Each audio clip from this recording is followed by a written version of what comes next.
Hello friends, तो हम मज़ीद अपने प्रोजेक्ट पे काम करते हैं। तो अब हम काम करेंगे इस शिपिंग टैब के बाद। यहाँ पर हमारे पास कस्टमर्स का टैब है। जैसे ही हम इस पर क्लिक करते हैं तो हमारे पास जितने भी कस्टमर रजिस्टर हुए हैं उनकी डिटेल्स यहाँ पर हम व्यू कर सकते हैं।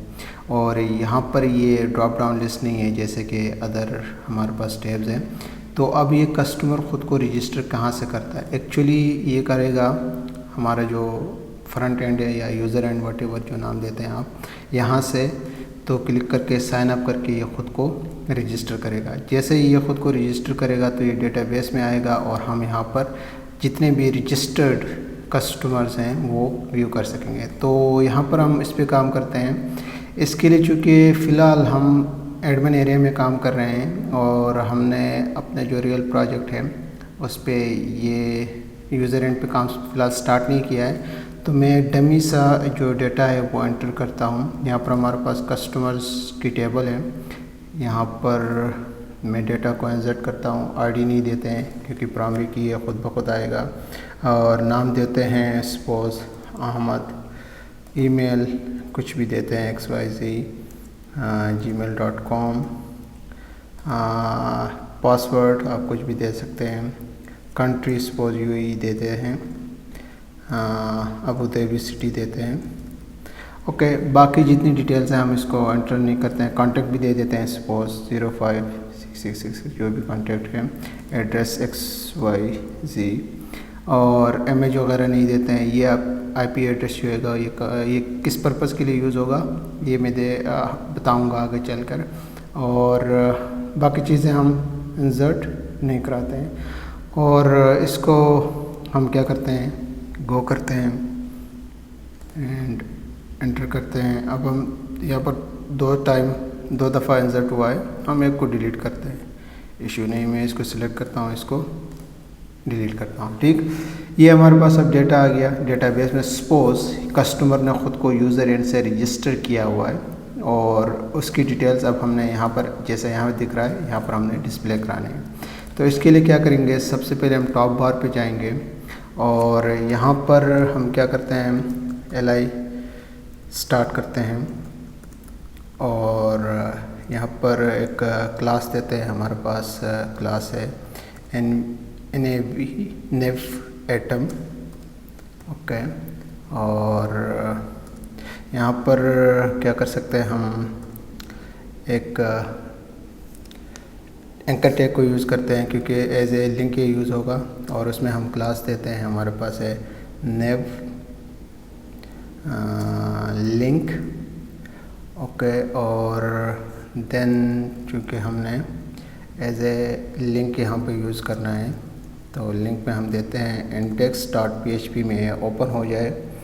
और साथ में हम यहाँ पर इसको असाइन करते हैं एक वेरिएबल, सपोज हम कहते हैं व्यू कस्टमर। ओके, और इसको हम क्लोज़ करते हैं। और देन हम क्या करते हैं, एक आई टैग को भी यूज़ करते हैं क्योंकि हम चाहते हैं कि यहाँ पर इसके साथ कोई इमेज भी आ जाए।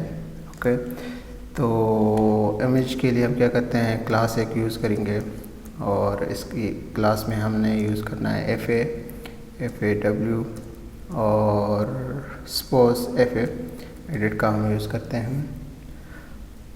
और इसके बाद हम यहाँ पर इस आई टैग को सबसे पहले क्लोज़ करेंगे और यहाँ पर हम जो मेन टैब है वो देते हैं कस्टमर्स। ओके, और सॉरी स्पेलिंग में मिस्टेक होगी। और इस एंकर टैग को भी हम यहाँ पर क्लोज़ करते हैं। तो यहाँ पर हम क्या करते हैं, कमेंट भी ऐड कर लेते हैं कि जो हमारे पास है कस्टमर वो यहाँ से एक्चुअली स्टार्ट हुआ है। मैं इसको कॉपी करता हूँ, ये यहाँ से स्टार्ट हुआ है और यहाँ पे ये एंड हुआ है। अब मैं यहाँ पे जाके रिफ़्रेश करूँ तो हमारे पास कस्टमर का टैब आ गया। ओके, और अब हमने क्या करना है, ये वाला पेज जो है इस तरह का, इससे रेलेवेंट का, इसको हमने क्या करना है, क्रिएट करना है।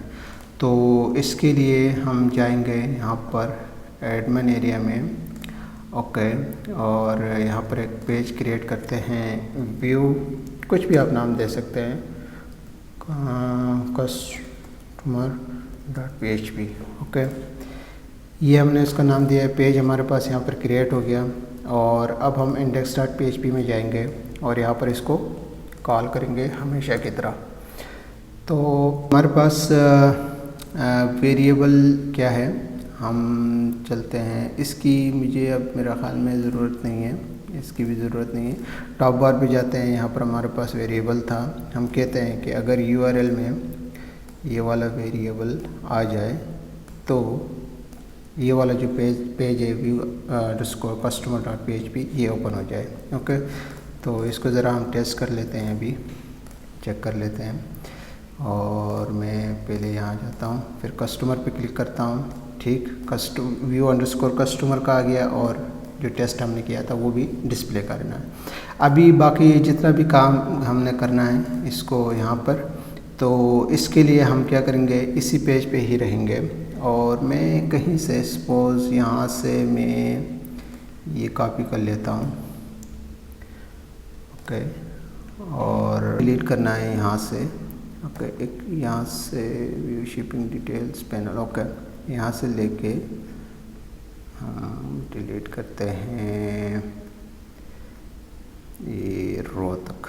ओके, और अब हम चेंजेस करते हैं। यहाँ पर हम कहते हैं कि कस्टमर डिटेल्स, और डैशबोर्ड में भी हम यही कहते हैं कि कस्टमर डिटेल्स ओपन हो। सेव करते हैं।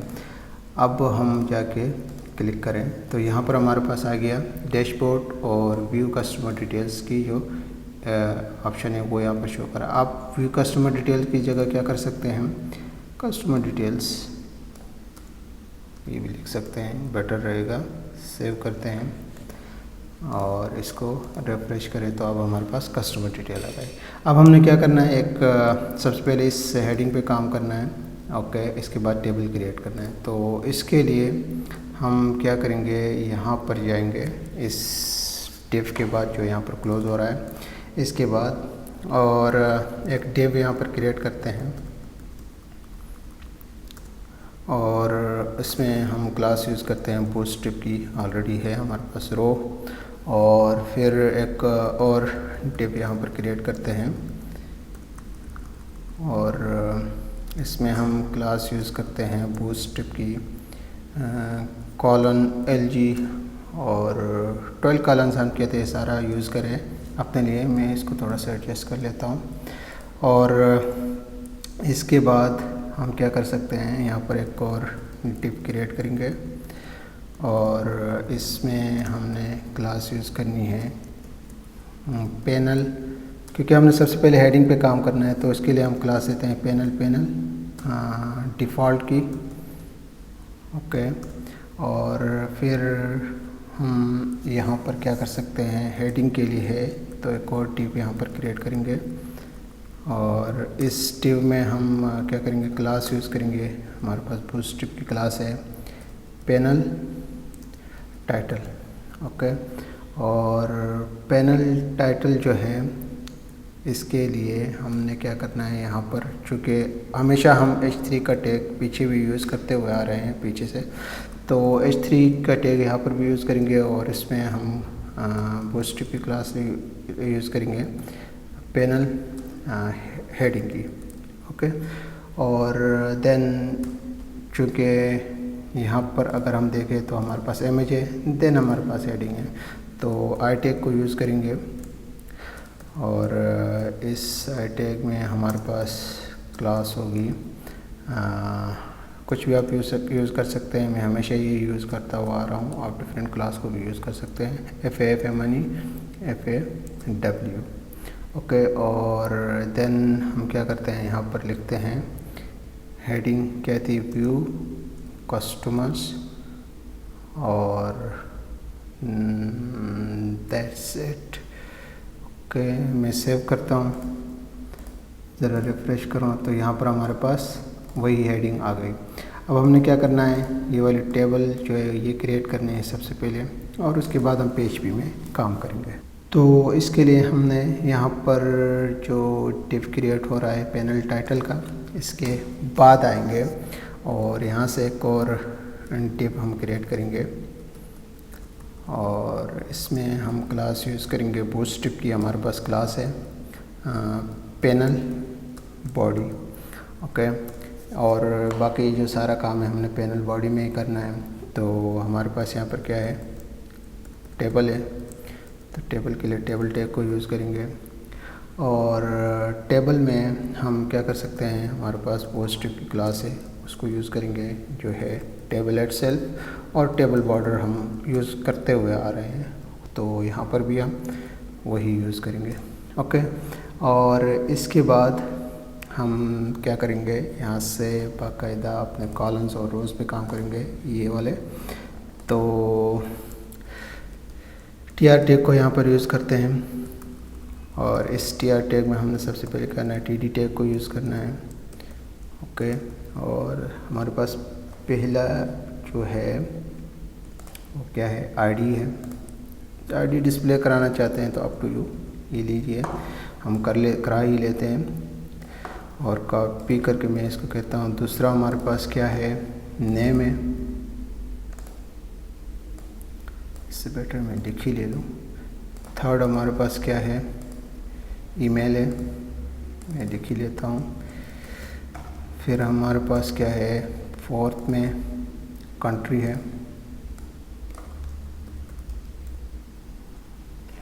फिर हमारे पास क्या है, सिटी है, ओके। फिर हमारे पास क्या है, कॉन्टैक्ट है।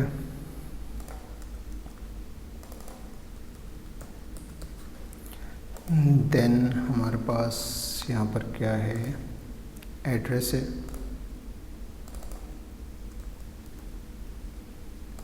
और फिर हमारे पास यहाँ पर डिलीट लिखते हैं। अगर कोई आपने डिलीट करना है, नॉर्मली करना नहीं चाहिए बट ऑप्शन हम दे ही देते हैं। सेव करते हैं, इसको रिफ्रेश करें तो यहाँ पर हमारे पास टेबल क्रिएट हो गई। बट अगर आप चाहें तो यहाँ पर बोल्ड टैग को भी यूज़ कर सकते हैं। अगर आपने बोल्ड में इसको वो करना है तो मैं यहाँ पर इसको ट्राई कर लेते हैं, ओके। लेकिन टाइम लगेगा इसका, तो मैं वीडियो को पॉज करता हूँ, इसको सारा बोल्ड में करके वापस आता हूँ। तो मैंने यहाँ पर सारा के लिए बोल्ड टैग को यूज़ किया है। मैं रिफ्रेश करता हूँ तो ये बोल्ड में आ गया। एक्चुअली रीज़न ये है कि यहाँ पर टी आर टैग की जगह आप टी हेड टैग यूज़ करें और टी डी की जगह टी एच टैग को यूज़ करें तो आपको इन बोल्ड टैग्स को यूज़ करने की ज़रूरत नहीं पड़ेगी, but up to you, okay. ये काम अब हमारा हो गया है। अब हमने क्या करना है, डेटाबेस में मौजूद जो कस्टमर रजिस्टर होकर आया है या एक से ज़्यादा हो सकते हैं आए हैं, उनको हमने यहाँ पर डिस्प्ले कराना है, जैसे कि यहाँ पर आप देख सकते हैं। तो इसके लिए हम क्या करेंगे, इसके लिए हम इस टी आर टैग जहाँ पर क्लोज हो रहा है इसके बाद आएंगे और यहाँ से हम अपनी जो PHP है उसको स्टार्ट करेंगे। तो PHP में सबसे पहले हमने करना क्या है, मैं कहता हूँ एक वेरिएबल बनाता हूँ, गेट, आप कुछ भी नाम दे सकते हैं, कस्टमर कस्ट जो भी, ओके। मैं एक वेरिएबल बनाता हूँ और यहाँ पर देन हम एक क्वेरी लिखते हैं कि सिलेक्ट करें स्टेरिक फ्रॉम, हमारे पास टेबल का क्या नाम है यहाँ पर, कस्टमर्स, ओके। तो कस्टमर्स ये, ओके, कस्टमर्स ये हमारा टेबल है। और हम चाहते हैं कि डिसेंडिंग ऑर्डर में ये हमें शो करे, ऑर्डर बाय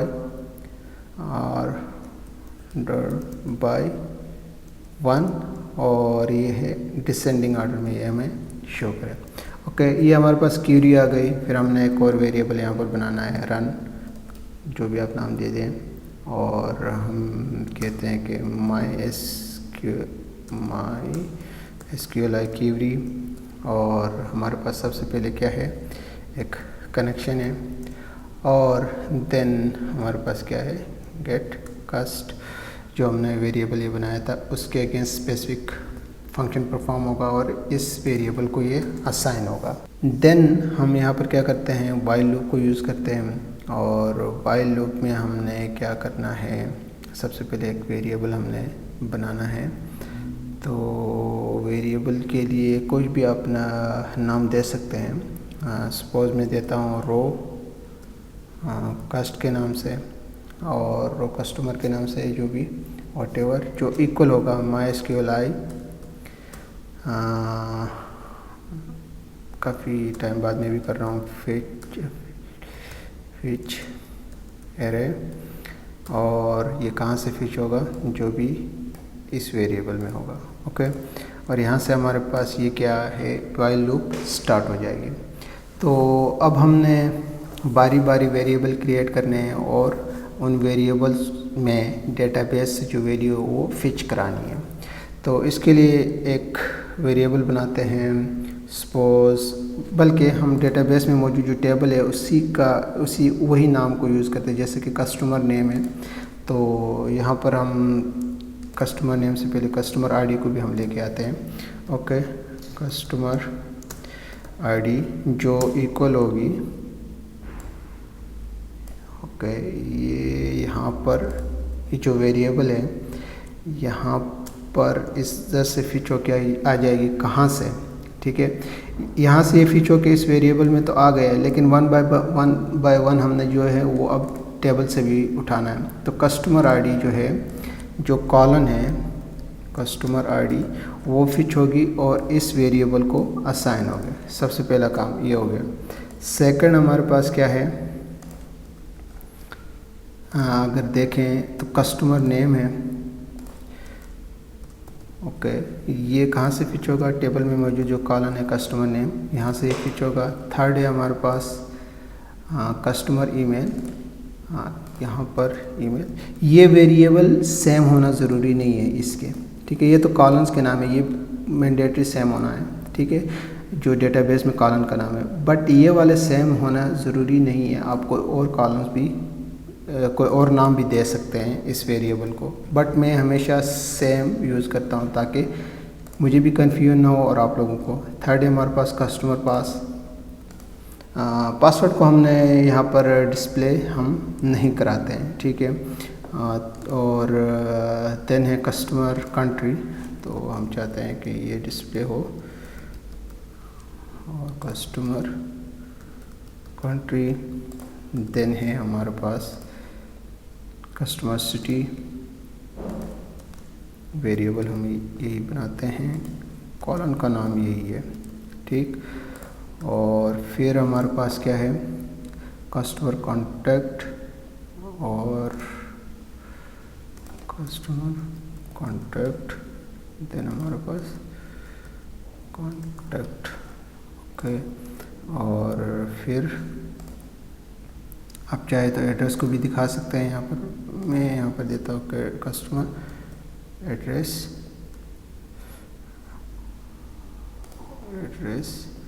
और यहाँ पर हम देते हैं कस्टमर एड्रेस।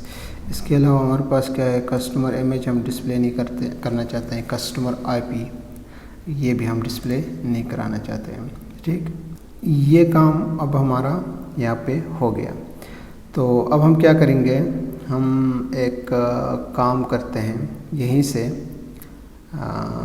बल्कि हमने क्या करना है, ये जो TR टैग यहाँ से क्लोज हुआ था, ओके, एक और यहाँ पर करते हैं। ओके, तो अब हम क्या करते हैं, यहाँ से एक TR टैग को स्टार्ट करते हैं। अब हमने इसको क्या करना है, डिस्प्ले कराना है। तो अब सबसे पहला काम, मैं इसको यहाँ से कॉपी करता हूँ और यहाँ पर PHP को मैं स्टार्ट करता हूँ, और ये वाला जो काम है मैं यहाँ पर इसको सेव करता हूँ। बल्कि क्या हो गया, इसकी हमें ज़रूरत नहीं है। ओके, मैं इसको यहाँ पर लेके आता हूँ। ओके, और ये जो ब्रैकेट एक्चुअली हमने इस TR टैग के बाद क्लोज करना है, तो यहाँ पर ये ब्रैकेट नहीं होगा क्योंकि लूप जो होगी हमें डिस्प्ले होने के बाद क्लोज होनी चाहिए, ठीक। तो यहाँ पर हम बारी बारी वही काम करते हैं। TR टैग हमने स्टार्ट कर दिया है, तो मैं यहाँ पर TD टैग को यूज़ करता हूँ और std टैग को यहाँ पर हम क्लोज़ करते हैं और यहीं पे हम PHP को यूज़ करेंगे, PHP कोड को, और हम इको कराते हैं। सबसे पहले क्या, कस्टमर आईडी चूँकि हमने लिखा है तो कस्टमर आईडी को हम यहाँ पर इको कराते हैं। तो मैं ज़रा रिफ़्रेश करके देखूँ क्या हम सही कर रहे हैं कि नहीं। ओके, लेकिन यहाँ पर कुछ प्रॉब्लम आ रही है इस वेरिएबल में। तो कस्टमर एड्रेस, और हम देखते हैं कॉलम में क्या है, कस्टमर ADDEESS है। तो चूँकि हमने यहाँ पे डेटाबेस में जो कॉलम का नाम है वो थोड़ा सा गलत किया था, तो ये अभी काम कर रहा है। तो आप करेक्ट भी कर सकते हैं वहीं पे जाके, अप टू यू। और फिर मैं इसी को कॉपी करता हूँ। सेकंड है हमारे पास कस्टमर नेम, जो भी इस वेरिएबल में आएंगे, ओके, बारी बारी हमने उसको डिस्प्ले करना है। थर्ड है हमारे पास ईमेल, फिर हमारे पास है कंट्री, फिर है हमारे पास कंट्री के बाद सिटी, सिटी के बाद हमारे पास है कॉन्टैक्ट, फिर है हमारे पास, यहाँ पर हम वेरिएबल चेंज करते हैं, ओके, कस्टमर एड्रेस। आप चाहे तो वहाँ पर भी आप चेंज कर सकते हो। ओके, अभी हम जाते हैं और यहाँ पर चेक करते हैं तो हमारे पास ये सारी डिटेल्स आ गई हैं। फ़िलहाल डेटाबेस में एक ही कस्टमर रजिस्टर है, तो ये हम यहाँ पर देख सकते हैं। फिर अब हम क्या करते हैं, हमने काम करना है किस पे, इस डिलीट ऑप्शन पे। तो इसके लिए हम TD टैग को यूज़ करते हैं यहाँ पे और इसको क्लोज़ करते हैं। चूँकि ये जो है option as a link use होगी, तो हमने डेफिनेटली यहाँ पर एंकर टैग को यूज़ करना होगा, और इस एंकर टैग को मैं यहाँ पर क्लोज़ करता हूँ। और हम यहाँ पर कहते हैं कि फ़िलहाल कुछ क्या करते हैं, अगर आप यूज़ कर, फ़िलहाल हम नहीं करेंगे। जब हम डिलीट ऑप्शन पे काम करेंगे तो यहाँ पर हम इस पे काम करेंगे, ओके। और देन हम चाहते हैं कि यहाँ पर भी एक इमेज डिस्प्ले हो, ना कि यहाँ पर तो डिलीट का वर्ड है, ये यूज़ ना हो, बल्कि एक इमेज डिस्प्ले हो। तो उसके लिए हमारे पास इसके लिए हमने आई टैग को यूज़ करना होगा, और इसमें हमारे पास क्लास है FA ट्रैश और ओके। Let's try now. अब हम इसको रिफ्रेश करते हैं तो यहाँ पर हमारे पास आइकन भी आ गया। तो आई थिंक आज के लिए इतना ही, मिलते हैं न्यू लेक्चर में।